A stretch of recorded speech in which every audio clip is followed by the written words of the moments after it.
you haven't been here the last couple of weeks, we purchased a building.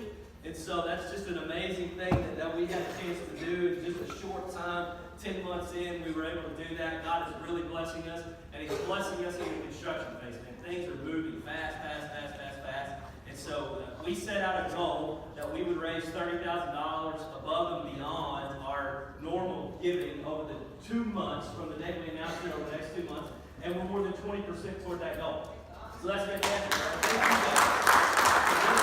guys. Giving and believing and seeing the vision, that's what makes all the difference. Is whenever we all say, hey, I'm going to sacrifice. A little bit of sacrifice from us goes a long way in the kingdom of heaven, right? It's unbelievable. I'm going to pray. Dear Father, man, we just thank you for this opportunity to give back to you what you've already given to us. God, we ask that you would take these gifts, that you would multiply them, that you would use them to build your kingdom. We ask that you would open up the windows of heaven over these givers. God, it's in your precious name we pray. Amen. Awesome. Well, guys, we're in the middle of a series. I guess it's just week 2. We're not quite in the middle of it. Titled Fully You. And what we're doing is we're kind of taking this concept of unlocking our true identity in Christ, because we're in the middle of kind of a global identity crisis. None of us are exactly sure who we are anymore. There's so many voices, right? There's so much chatter in the world.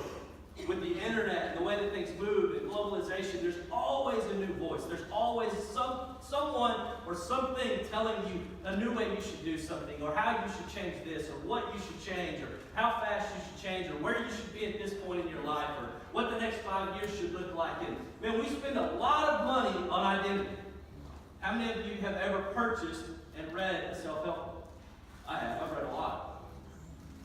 That's spending money on finding who you are, right? Trying to make yourself the best you that you can possibly be. And so what we're doing is we're unlocking scripturally what that really means for us. And last week, Jordan, if you could give me kind of that, if you just give me the third slide from last week, we'll just talk from that. But last week what we did is we talked about the hurt triangle. And we talked about how all of us have 3 basic needs for safety, connection, and empowerment. But what happens in our life is when we don't feel safety, we feel shame in the form of abandonment. And when we don't feel connection, we feel shame in the form of rejection. And when we don't feel empowerment, we feel shame in the form of humiliation. And so we develop these natural defenses in life that says, hey, I felt unsafe, and therefore shame showed up in the form of abandonment, so I'll solve that problem through the self-defense of self-absorption. I'll just take care of it. I'll just rely on myself, and in its extreme form, that shows up as narcissism. Man, when we don't feel connection, and so we feel shame as rejection, we build the self-defense of self-gratification. I'll just make myself happy. I'll just take care of things myself, because I never want to feel rejected again, so I'll just look into myself. And in its most extreme form, we see that show up in the form of addiction. Empowerment. And when we don't feel empowered, this is kind of my corner of the triangle. When we don't feel empowerment, shame shows up in the form of humiliation, so we say, I'll just control everything. And then it mutates into perfectionism and OCD, and we just become handcuffed by life, right? So we talked about all of this last week, and what I want to explore today is how we figure out where we lie on the triangle. I had some folks, this week tell me, hey, I don't think I hit any of those corners of the triangle. None of those apply to me. And so we want to talk this week about this little thing we call anger. And we all have anger, right? I'm going to get to you folks that don't think you have anger in your life. Don't worry. I'm going to get to a point in this sermon where we're going to figure out that we all have anger. But anger can be a really, really valuable sign in your life to identify some of the shame that you feel of abandonment, rejection, or humiliation that then enables you to say, hey, this is the area of my life I'm not fully given to God. This is what I need to turn over to Him. This is where I'm hurting the most, and where I hurt the most is where I should trust Him the most. But it's always an indication where you hurt the most is oftentimes where you trust God the least. So what we want to do is just identify and just have that sign. We all love signs, right? I remember whenever I was about 16, my best friend from 3rd grade till today is a guy that moved away, and he lived in Missouri. And my parents, I don't know why they let me, looking back on it, but they trusted me to drive about 4 hours to see him. I was 16. Never been on a road trip before. And I'm just old enough to predate cell phones at driving age. Okay? I'm just right on the edge. But there was no GPS. There's no cell phone. I mean, it's like old school Rand McNally map. You know, like, here we go. Highlight it. Know where we're going. But man, when you get on a trip like that, some of you remember, I know you do, I'm not going to call you old, but some of you remember what I'm talking about now. And you're driving, and you become unsure of where you are, and you think, do I turn around? Do I keep going? What I always do in those moments is I set a time limit, because I have control problems. So I'm like, I will drive for 12 minutes and 45 seconds further, and if I haven't found out where I am at that point, I'll turn around. And I calculate everything, and I price adjust everything. I price adjust everything in my life, right? Like, I don't know, the Wendy's cheeseburgers. I mean, you know, you got to price adjust it, right? You got to make that analysis and that calculation. So I'll say, hey, I'll drive this much further because if I get that far and I don't know, and I turn around, I haven't wasted too much time, I can still make it to my destination on time because Lord knows I left early. That's just a guarantee. I gave myself some cushion. And I remember driving along at 16, I'm starting to sweat, I'm getting really nervous, I'm unsure of if I'm on the right road at this point. And finally I see a sign. And it tells me how many miles I am from a town that I know is on the route. And I'm like, thank you, Jesus. I didn't get lost the first time my parents let me venture out on my own. Man, we all love a good sign. When we're in the middle of a storm, or when we're driving through life, or when we're unsure of where we're going, we love a good sign, a crystal clear sign. And so today we're going to talk about how anger is often that sign. Oftentimes, anger can be the best indication of what we need to truly give to God, and what we really need to turn over to Him. You know, anger is a secondary response. Anger is not a primary emotion. It's a secondary response that will almost always go back to your lack of safety, connection, or empowerment.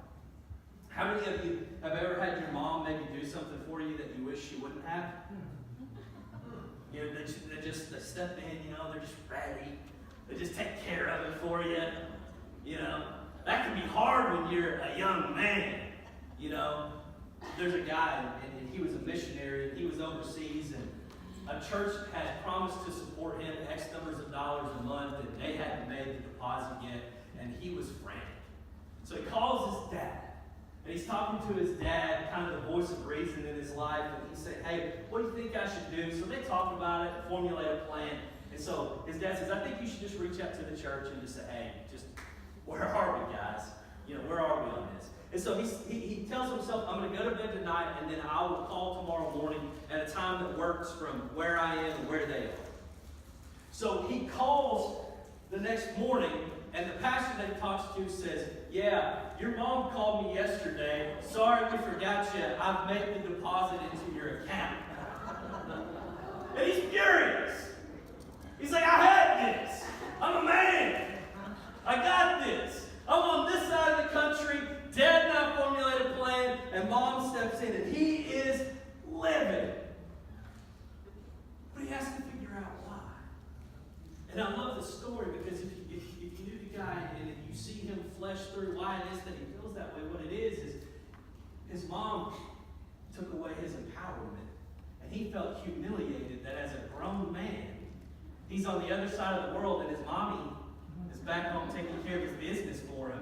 Make sure he's got a peanut butter and jelly to eat that night. And so all he wanted to do was control the situation. His anger was a response to his lack of empowerment. Anger isn't your natural. Anger shows up after something else has happened in your life. No, there are 1,189 chapters in the Bible. We make it to chapter 4 before anger shows up. If you say, I don't feel anger, think about it. 1,189 chapters, and we make it to 4 before anger shows up in the world. That's not very far, in case you were wondering. That's not a great percentage. I think it's a really clear indicator. Last week we read from Genesis chapter 3, and we read about the fall of man when Adam and Eve choose to take and eat the fruit that they're not supposed to. And sin enters the world, and that's the first time that we see shame as they're covering themselves up. They realized that they were naked, so they're covering themselves up with fig leaves because they don't want to appear naked in front of God. They realize that shame has shown up. Shame follows sin. Shame shows up in these forms. And immediately following sin and shame entering the world, we see what? Anger. Genesis chapter 4. Picking up at verse 1, we'll read through verse 7. Genesis chapter 4, 1 through 7. Adam made love to his wife Eve, and she became pregnant. I should have read that a couple of kids ago. Skip that one. And gave birth to Cain. She said, with the help of the Lord, I have brought forth a man. Later she gave birth to his brother Abel. Now Abel kept flocks, and Cain worked the soil. In the course of time, Cain brought some of the fruits of the soil as an offering to the Lord. And Abel also brought an offering, fat portions from some of the firstborn of his flock. The Lord looked with favor on Abel and his offering, but on Cain and his offering he did not look with favor. So Cain was very angry, and his face was downcast. Can we just stop there for just a second? Notice, Cain becomes very angry, and then his demeanor shifts. His face becomes downcast. That's what anger does in all of our lives when we don't control it. Anger will completely shift your demeanor. It will completely shift the way you look at the world and the way the world looks at you. That's why it's such an important thing that we understand and that we learn how to identify the anger in our life. It says, then the Lord said to Cain, why are you angry? Why is your face downcast? If you do what is right, will you not be accepted? But if you do not do what is right, sin is crouching at your door. It desires to have you, but you must rule over it. It doesn't take long for anger to show up in the Bible. I think sometimes we have a little bit of a twisted view of anger.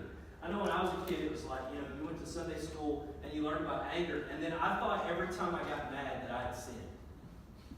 Like, just automatic, right? I'm mad, I sin, I got to get right, because, like, I'm going to go to hell if I don't. So it's just like this recurring cycle in my life. I'm mad because my sister did something, I've sinned, better get right. But anger in and of itself isn't actually sinful. We even see Jesus get mad at one point when he flips up the tables. The difference is he had righteous anger. And you say, well, what's righteous anger? In its simplest form, and there are long theological explanations, in its simplest form is we have the ability to get mad at what makes God mad. That's righteous anger. That's okay.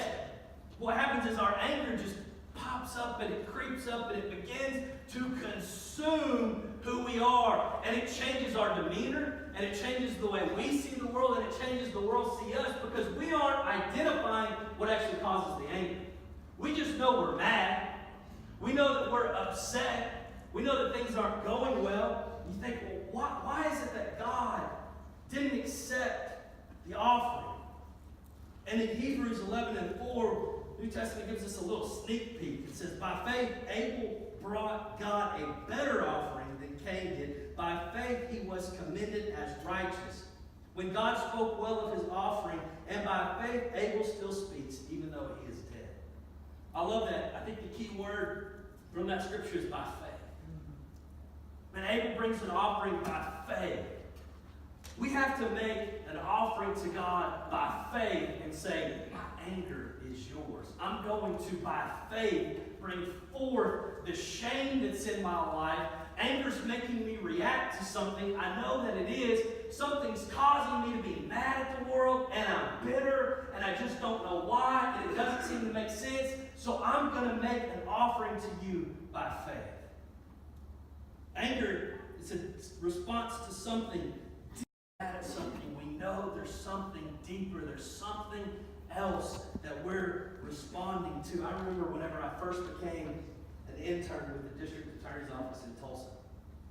And the prosecutor that was handling a case comes down, and man, she jumped my tail and said, I need you to get these people here by 9 o'clock. It was her mistake that I took the blame for, I took the tail chewing for. I came out with only half a hiney left, and I hadn't even done anything. And I was furious. I was fired up. I was red in the face. I was fighting that, just to be real honest with you. I mean, I was angry. But I didn't really know why. Because I liked the work I did. I liked the fact that someone would trust me with some important work. I didn't mind calling the witnesses and talking to them about what they were going to testify to, or making sure that they knew where the courtroom was going to be. I knew how important that was. Man, if we don't have these people here to say what they're supposed to say, we can't prosecute these cases. We can't seek justice for these victims. I knew that I liked all of this, so why was I mad? I was getting paid to do a job. Just go do it, right? I think back on those moments and I think, was it safe? No, I felt safe. I didn't feel unsafe. Did I feel connected? No, not really. I had some issues with some connection because I felt like the boss lady was rejecting me even though I hadn't done anything. And I had some issues with some empowerment because I felt like she humiliated me because she said all of this in a group. She said it in front of other people.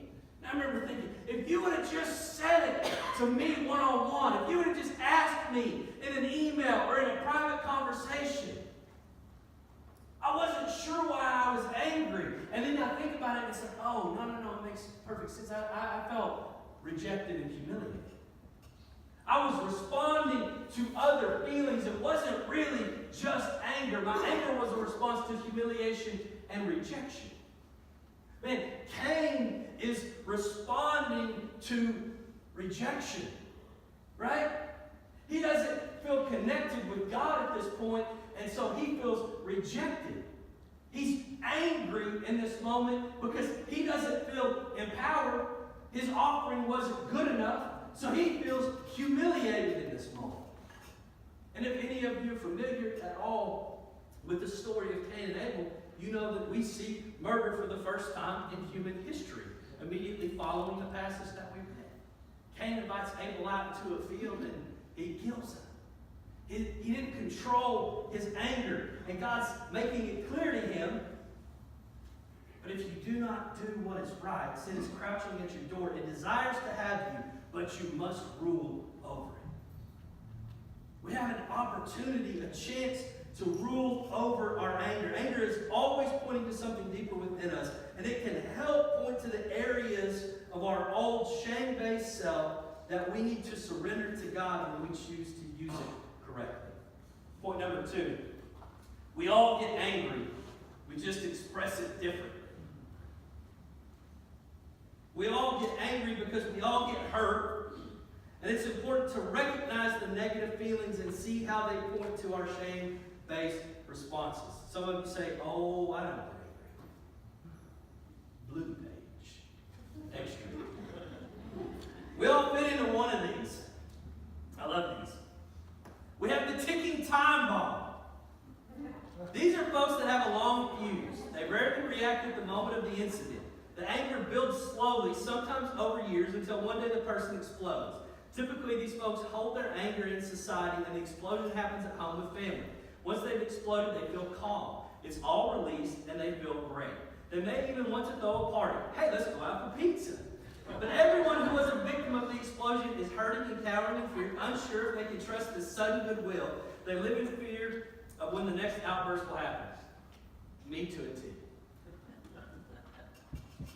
I'm probably one of the slowest burns in this room. And when I blow, it's never to anyone on the outside. I hurt the people that are closest to me. I take it out on the people that I office with or that I go home to. The people that I care about the most that I should never treat that way. I have these feelings, man, and I'll let all of my shame build up and build up and build up until boom, I go off. We have the point keeper. Point keepers also don't immediately react when they're offended or hurt. They file the hurt away, adding offense after offense to the inner list. When they finally get tipped over the edge, they unload, bringing up issues from years ago. The honeymoon incident, The time you forgot to pay the electric bill. The dumb thing you said at that party. Things that you may have never even known bothered them. They say that they aren't angry for holding a list of grievances that comes out when the victim least expects it. Like that's not anger. I know some of you fit into that box. There's no way you don't. My wife might have that one. Captain Sarcastic. Yep. Sarcasm is a form of anger. It's just clever and quick. It feels safe. If you say something sarcastic and people respond negatively, you can always say, relax, can't you take a joke? But sarcasm is a form of anger disguised as humor. We have the Velvet Harpoon Champion. These folks are pleasant on the surface. They smile and put you at ease. But then they make a cutting remark in a deviously kind way. We've all met these people. One lady came up to me. This is someone else writing this, by the way. This isn't actually me. One lady came up to me after a 4-week series, another pastor wrote this, a 4-week series of sermons I gave and said, I love this last message. It was the best of the 4. You're finally teaching the Bible. Great job. She smiled and walked away. Apparently she had some issues with the first few messages. These folks pretend to care, but they lash out whenever they get a chance, but they do it in a kind way. The deep freeze. When these people feel threatened, they become quiet and distant. Some won't speak to the person that hurt them for weeks, even if they live in the same home or apartment or dorm room. Silence is the weapon they use to force the other person to apologize or to punish them for what they've done. They'll act like they're trying to take the high road and not lash out, but they are lashing out. They'll just use silence and distance to do it rather than the violence or yelling. The gang fighter. Gang fighters only express anger when surrounded by friends. Being in a group gives them confidence to lash out. Exhibit A of this. A few married couples get together and one spouse starts making biting jokes to the group about their husband or wife. They use the safety they feel in a group as a chance to express grievances. A community around them gives them confidence in their anger. Last point. If you didn't fit into any of those, if you're still lying to yourself, I got one more, all right? If you say, I still don't fit into any after this one, then you need to see me after service. We got some deep talking to do, some real talking to do. We have the guerrilla fighter. 2 words. Passive aggressive. These folks comply or agree with you to your face, but behind your back they gossip and undermine you. You rarely see their anger, but you sure feel the effects of it. We all experience anger. We all fit in this list somehow. But some of us don't feel like we truly get angry. And what we do is we find a socially acceptable way to express that anger. Rather than being Cain and Abel and Cain killing his brother, we don't all kill people, so we're like, hey, that's a step in the right direction, right? I'm not angry. I haven't spoken to you in 4.5 months, but I'm not mad. I remember when we very first got married, I'm going to tell my wife. She's not in here. She's up there herding the wild wildebeest from the worship setting. We're raising worshipers upstairs, in case you're wondering. Amen?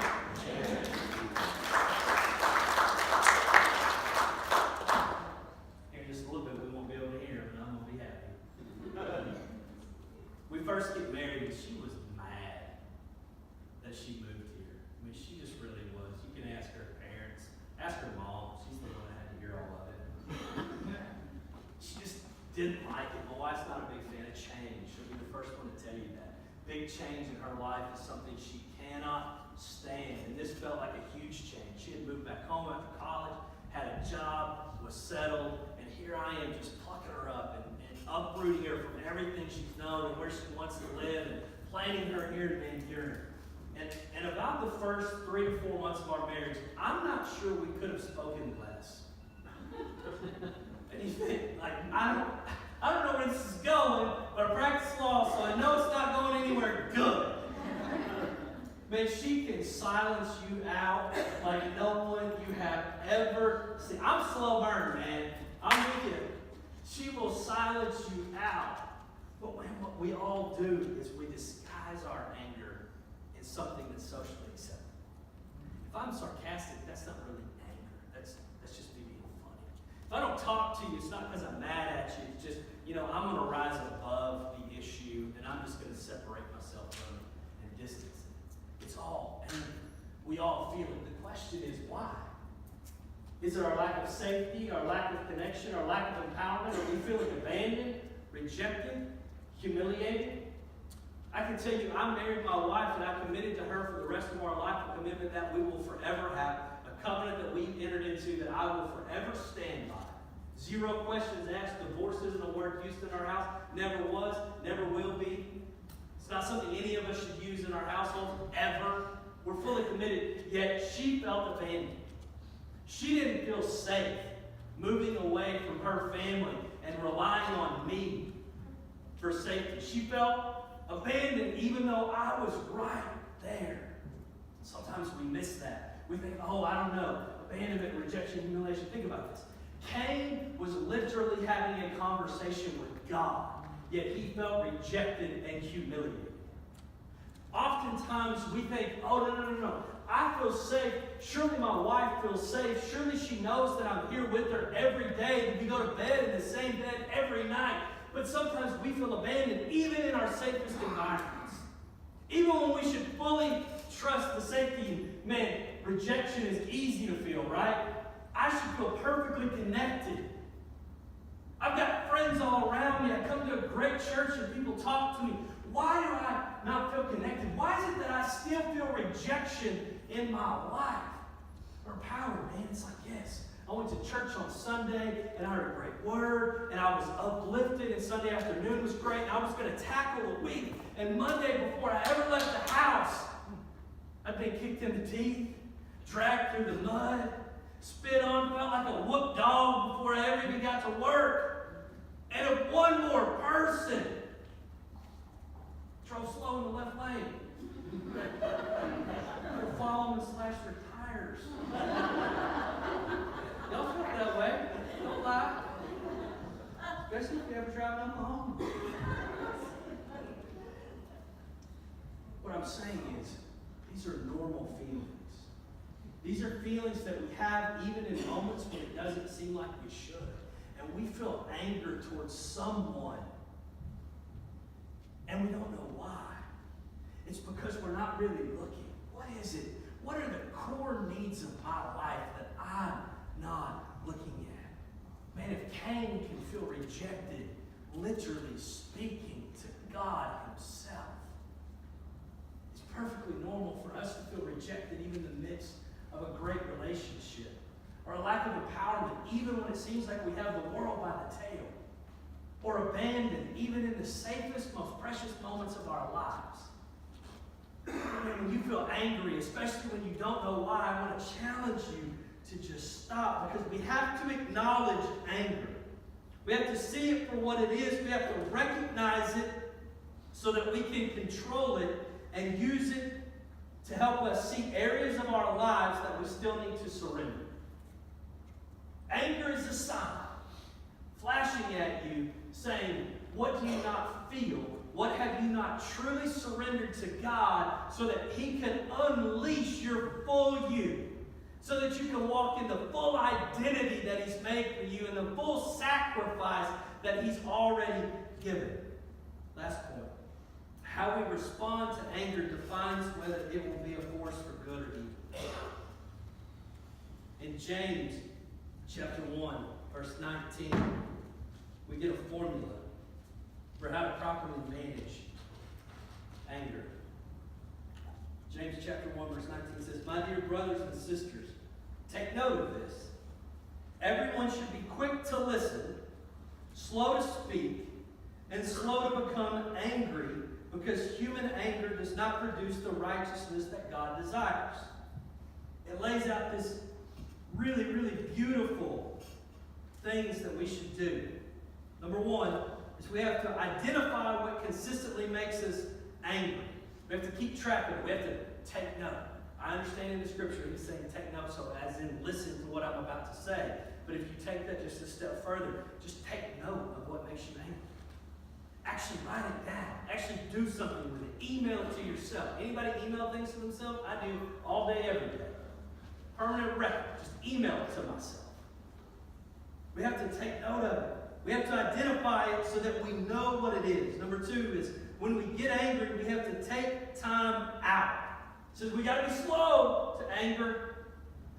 So what we have to do is, hey man, I'm identifying that I'm beginning to feel angry, so I'm going to step back. I'm going to take some time. I'm going to slow myself down. I'm going to slow the situation down. Man, Cain goes and he reacts in the moment.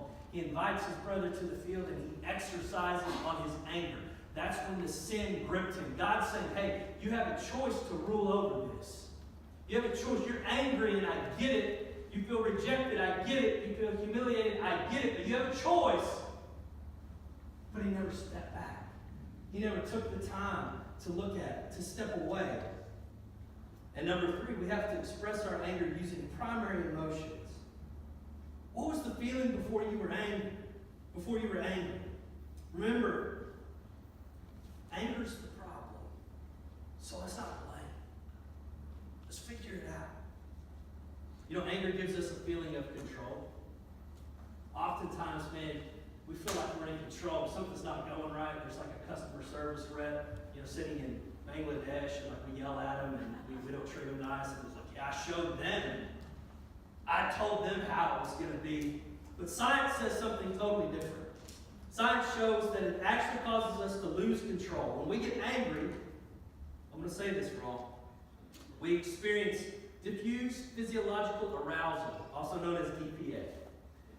And brain activity shifts from the prefrontal cortex, which is our rational thinking area, to the cortex. We actually go into fight or flight mode when we're angry, and we lose IQ points. We actually get dumber. When you're angry, you get dumber. Imagine if you walked around angry every day. Is that the full you? No. You're giving away IQ points. You're giving away your smartness. It's all going out the window when you live angry. When we know what consistently makes us angry, we can learn to manage that anger. We can also begin to surrender it to God. We can begin to give it over to Him. I think we all feel anger in some really obvious forms, right? Y'all bear with me now. Right? Handwriting's not a strong suit. It says anger. Squinting over there. Oftentimes we feel anger because we feel danger. Our lack of safety, right? When we feel danger, we feel anger. And oftentimes, we feel anger when we feel like a stranger. We don't feel connected anymore. We don't feel empowered because we feel left out. We feel like we haven't yet been seen. We feel like people don't really know us or know where we are. And I want to challenge us because here's what happens when we surrender our anger, meaning we've surrendered our reaction to the shame that we feel, meaning we've surrendered the shame of abandonment, rejection, and humiliation. When we surrender those to God, what happens is we take our anger and we give it to the changer. We take our danger and feeling like a stranger and we give it to the changer. The only person in your life that can complete you and make you whole and lift you up when you're down, that can elevate you to a new place, that can give you vision and purpose for every moment that you will ever live is Jesus Christ.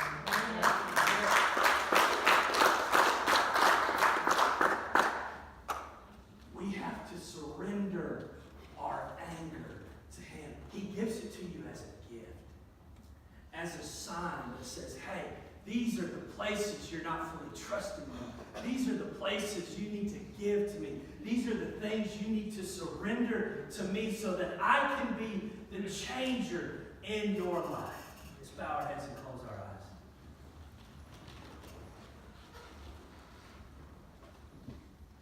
If there's anyone in this room that would just say, you know, Jacob, I haven't yet fully identified my anger, or I haven't fully surrendered my anger, and I'm experiencing shame. And my anger's reacting to it, but I want to surrender it all to Him right now. Just raise your hand. I just want to pray with you. Dear Heavenly Father, man, we thank you that you give us a sign, that you give us an opportunity to stop and to write it down and to step back and to slow down. We thank you that you give us a chance to rule over the anger in our life, to take control of the shame. God, I ask that every person in this room would be empowered like never before, that they would feel connected to you like they never have, that they would feel safest in your presence and in your arms, that they would run to you when they feel anger, that they would surrender it in that moment, that they would say, it is yours because I want to be fully me. I want to be all that you have for me. I want my identity to be found in you. God, I ask that you would bless every person in this room, that you would turn your face to them, that you would shine it upon them, and that you would give them peace, and knowing that they are perfectly and wonderfully made in your image, that you've created them with a vision and a purpose. It's in your precious name we pray. Everybody say amen. Amen. Everybody say, I will. Be the full me. Amen. God, great week.